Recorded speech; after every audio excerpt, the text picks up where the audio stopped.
बात होती थी तो हम सोचते थे कि चलो लूडो खेल लेते हैं, कैरम खेल लेते हैं, लेकिन अगर हम आज की बात करें तो मोबाइल की स्क्रीन से हम सब बाहर ही नहीं आ पाते हैं। शहनाज, बच्चों की तो बात को छोड़ो, आजकल तो बड़े भी इतने व्यस्त हो गए हैं गेम खेलने में कि उन्हें अपने टाइम, पैसा और असली जिंदगी का कुछ पता ही नहीं चलता।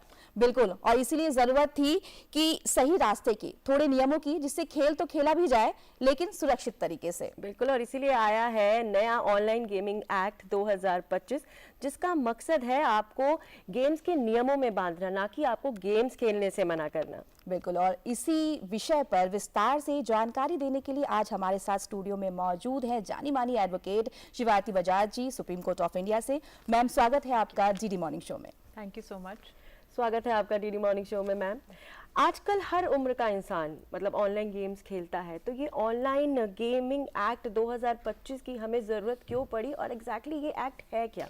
इस एक्ट का जो नाम है वही नाम है the promotion and regulation of online gaming act. Right. यानी कि ये एक्ट जिसको हम बोल रहे हैं ऑनलाइन गेमिंग बैन, ये एक्चुअली जो बैन हुआ है वो सिर्फ गैम्बलिंग तक सीमित है, ऑनलाइन गेमिंग पर ये बैन नहीं हुआ है। जो ये बैन आया है ये इसीलिए आया है कि जैसे हम जो हमारी गेम्स हैं जो कि जिसे हम कहते हैं सट्टे की तरफ, गैम्बलिंग की तरफ जाती हैं, उस पर बैन आया है। बट जो हमारी बाकी सेगमेंट्स हैं जैसे ई स्पोर्ट्स हुई, एजुकेशनल गेमिंग हुई, इन सब पे इनफैक्ट ये एक्ट प्रमोट ही कर रहा है। ओके। सो ये एक तरह से जिसे कहते हैं एक रेगुलेशन है जो इसलिए आई है ताकि इस गेमिंग फील्ड को टेक्नोलॉजी की एज में सही डायरेक्शन में प्रमोट किया जाए। ओके। बिकॉज अगर हम डेटा देखें तो हमारे पास कम से कम 9 से 10 करोड़ डेली यूज़र हैं जो ऑनलाइन गेमिंग करते हैं, जो रियल मनी ऑनलाइन गेमिंग करते हैं। अगर ये आज का ये नंबर है, जब टेक्नोलॉजी अभी फिर भी नहीं आई हुई है, जैसी ये टेक्नोलॉजी बढ़ेगी वैसे वैसे आप देख लिए नंबर कैसे बढ़ेगा, और अगर इसे इस स्टेज पे रेगुलेट नहीं किया गया तो आगे जाके ये सबके लिए दिक्कत बन सकती है। तो मैं तो यहाँ तक कहना चाहूँगी कि इस एक्ट का आना अनिवार्य ही था। ओके। बिल्कुल, यहाँ हम ये भी जानना चाहेंगे कि गेम खेलने वाले और गेम बनाने वाले दोनों के लिए सुरक्षा कैसे तय करते हैं?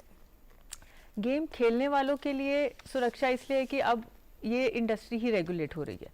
गेम बनाने वालों के लिए ज़्यादा बड़ी इसमें सोचने वाली चीज़ है, क्योंकि ज़्यादातर लायबिलिटीज़ गेम बनाने वालों पर आ रही हैं और जो पेमेंट गेटवे हैं उन पर आ रही हैं। जैसे कि जो इसमें बेसिकली हमें समझने की ज़रूरत है कि ये 3 भाग में इन्होंने बांटा है गेम्स को।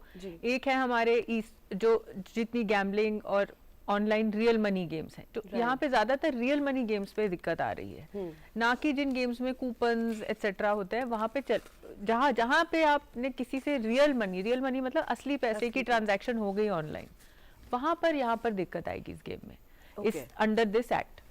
दूसरी तो एक तो है रियल मनी गेमिंग, दूसरी जो हमारी कैटेगरी है वो है ई स्पोर्ट्स, जिसको प्रमोट किया गया है। तीसरी जो हमारी कैटेगरी है वो है education and other subscription based models और मॉड्यूल्स, जिसको भी प्रमोट किया गया है।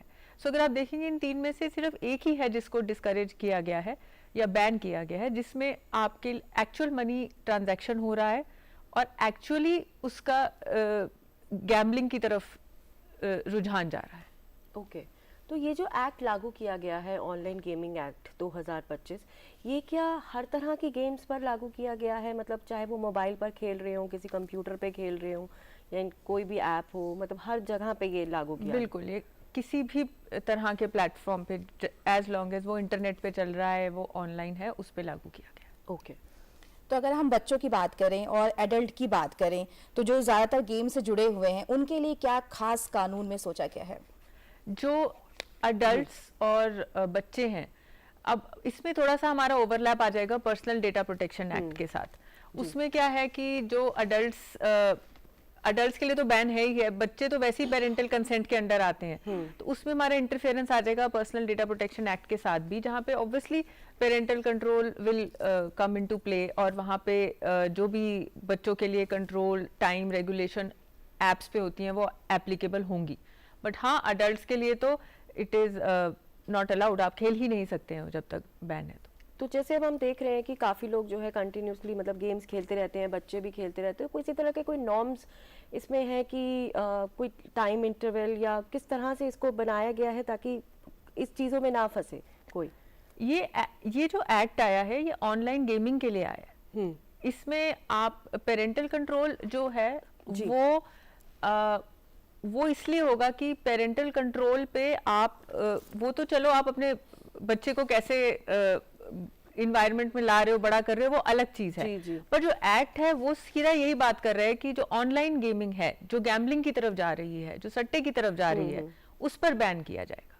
तो गेमिंग कंपनीज जो अब तक सिर्फ एंटरटेनमेंट दे रही थी, अब उनके लिए इस कानून के बाद कौन कौन सी जिम्मेदारियां तय हो गई हैं? इसमें क्या है कि इनफैक्ट अगर हम देखे जाए, एक बैन आया है जो एक रेगुलेशन भी है, तो ये ना ही ऐसी गेम्स को बैन कर रहा है जिसमें हम कहते हैं गेम ऑफ चांस कहते हैं जिसको, कि चलो इसका आज तुक्का लग गया या चांस लग गया, वो वाली गेम्स को बैन किया गया। बट गेम ऑफ स्किल को प्रमोट किया गया है, जैसे हमारी ई स्पोर्ट्स हैं, हमारे एजुकेशनल गेम्स हैं। इसमें एक और चीज बहुत अच्छी उभर के आएगी हमारी देश के लिए, जिसे कहते हैं हम IP based gaming, intellectual property rights based gaming. इसमें क्या है कि अब ये अगर हम ये मैं तो कहूँगी बहुत अच्छा मौका है इंडियन गेमिंग इंडस्ट्री के लिए अपनी आईपी बेस्ड गेमिंग प्रमोट करने के लिए। आईपी बेस्ड गेमिंग क्या होती है? जो कैरेक्टर्स हों आप उनके ऊपर गेमिंग बनाए, जैसे हमारे फेमस माइथोलॉजिकल कैरेक्टर्स हैं, उनको लेके आप कोई गेम बनाइए। तो जो सेलिब्रिटी एक्टर्स हैं, जो फेमस कैरेक्टर्स हैं, नहीं तो आप अपना भी कोई कैरेक्टर निजात कर सकते हैं, उसको यूज करके भी आप पूरी कोई गेम बना सकते हैं। एंड ऐसी चीजों से क्या होता है, जैसे मारियो खेलते होते थे हम, तो मारियो का कैरेक्टर बनाया गया था, ऐसे ही आप कोई गेम में कोई कैरेक्टर बना के आप उसको, जैसे शक्तिमान है वो कैरेक्टर बनाया गया है, ऐसे ही कोई कैरेक्टर बना के आप उसकी आगे गेम बना सकते हैं। जैसे शक्तिमान सीरीज को आप गेमिफाई कर सकते हो। तो ऐसे ऐसे करके ये सब एक पूरी एक इंडस्ट्री को प्रमोट किया जा रहा है इस एक्ट के द्वारा, कि आप उन कैरेक्टर्स को बना के intellectual property rights based gaming करके आप इसको एक बहुत रेगुलेटेड वे में आगे ले जा सकते हैं। और गेमिंग इंडस्ट्री के लिए बहुत बड़ा मौका है, ई स्पोर्ट्स के लिए, ई स्पोर्ट कॉन्सर्ट्स के लिए बहुत बड़ा मौका है। उनको लीगली वो अपने आप को प्रमोट कर सकते हैं। एजुकेशनल गेमिंग बहुत बड़ी बन सकती है इस केस में। जितनी एडटेक कंपनीज हैं सारी एजुकेशनल बेस्ड गेमिंग को प्रमोट कर सकती है अंडर दिस एक्ट। तो काफ़ी फायदे हैं। सिर्फ इसमें यही हुआ है कि जो अनरेगुलेटेड ऑनलाइन गेमिंग हो रही थी, जिसमें गैम्बलिंग, सट्टा और ये सब आ रहा था, उस पे बैन किया गया है। ओके, बिल्कुल। तो मतलब हम ये मान लें कि जो जुआ है, जैसे गेम खेलते हैं लोग, और स्किल बेस्ड जो गेम होता है, तो इनमें फर्क कर दिया गया है कि ये दोनों अलग अलग है, और इसी के तहत कानून में कुछ कुछ रखे गए हैं नॉर्म्स। बिल्कुल, पहले ये थोड़ा ग्रे में चल रहा था, पर अब इतना ब्लैक एंड व्हाइट कर दिया कि अब किसी को कोई शक नहीं रहा कि कौन सी गेम बैंड है और कौन सी नहीं बैंड है। तो जब हम गेम्स खेल रहे होते हैं, और स्पेशली ऑनलाइन गेम्स जब हम खेल रहे होते हैं, तो हमारा डेटा, जो हमारी पहचान है, क्या ये सब सुरक्षित है? क्या कानून में इसका भी ख्याल रखा गया है कि सब कुछ चीज़ें जो हैं ये सुरक्षित रहें? बिल्कुल, इसमें ना ही सिर्फ ये एक्ट आ रहा है, बट इवन जो हमारा पर्सनल डेटा प्रोटेक्शन एक्ट है उसका भी रोल है, आईटी एक्ट का भी रोल है। जो पर्सनल डेटा है यूजर का प्लेटफॉर्म में, वो उसके कंसेंट से ही चलेगा, और अगर उसके कंसेंट के बिना उसका कोई मिसयूज होगा तो ऑब्वियसली कंपनी पे पेनल्टी आएगी। पर अगर कोई प्लेयर ही कोई ऐसा डिफॉल्ट कर दे जो उस कंपनी के लाइंस के बाहर है, तो ऑफ कोर्स प्लेयर पे भी आएगा। पर ज्यादातर डिफॉल्ट कंपनी, पेमेंट गेटवे, जो फाइनेंशियल ट्रांजैक्शन हो रही है, क्योंकि रियल मनी ट्रांजैक्शन जहाँ आ जाए, तो यहाँ तक कि जो प्लेटफॉर्म्स हैं उनको भी उन पे भी नजर रखी गई है कि वो भी ख्याल रखें कि वो कहीं ऐसी जगह ना जुड़ें जहाँ पर उनके लिए कुछ ऐसा हो कि वो ऐसी ट्रांजैक्शन का पार्ट बन रहे हैं जो इलीगल हो। यहाँ तक कि एडवर्टाइजर्स को भी ख्याल रखना पड़ेगा कि वो कुछ ऐसी मिसलीडिंग एडवर्टाइजमेंट ना दें जो लोगों को गुमराह करें कि इस गेम में खेल के आपको स्वर्ग प्राप्त होगा, पर इस गेम में मिलके आपको नहीं होगा। और जबकि अगर वो गैम्बलिंग की तरफ जाएगी तो वो बहुत उन पे पेनल्टी आई जाएगी। तो ये जो कानून है, ये पूरे देश के लिए एक जैसे लागू किए गए हैं या अलग अलग राज्यों के लिए अलग अलग कानून बनाए गए हैं? जो गेमिंग लॉ होता है वो फेडरल स्ट्रक्चर के अंडर आता है कॉन्स्टिट्यूशन के। तो बेसिकली जो इसका मेन लॉ है वो पूरे देश के लिए सेम।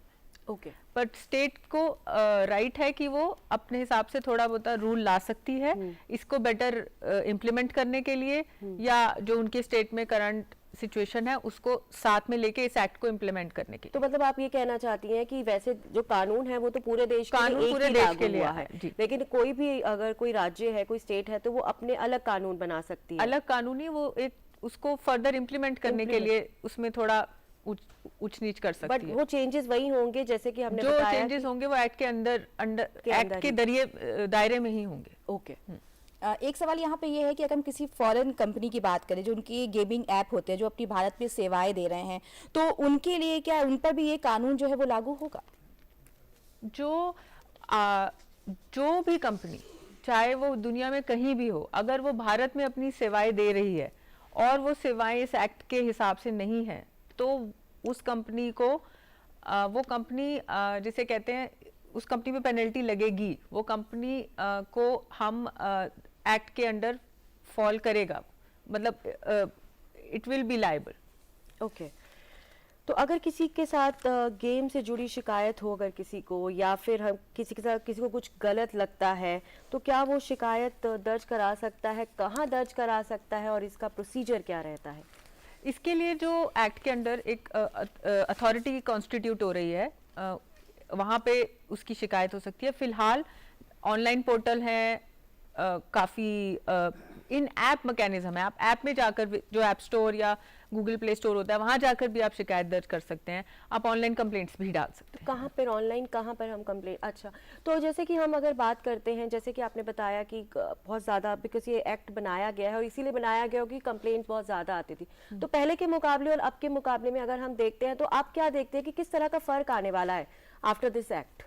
इसमें ये जो मेजर फर्क आएगा वो ये आएगा कि जो आपकी रियल मनी गेम, जिसमें पहले गैम्बलिंग की तरफ रुझान जा रहा था लोगों का, जहाँ पे उनका नुकसान हो रहा था पैसों का, चाहे अब देखिए वो कुछ भी अमाउंट हो सकता है, नुकसान होता है, अब वो चाहे 10 रुपए का हो या 1 लाख रुपए का हो, तो एक तो वो नुकसान होने के चांसेस कम है ऑनलाइन गेमिंग में अब।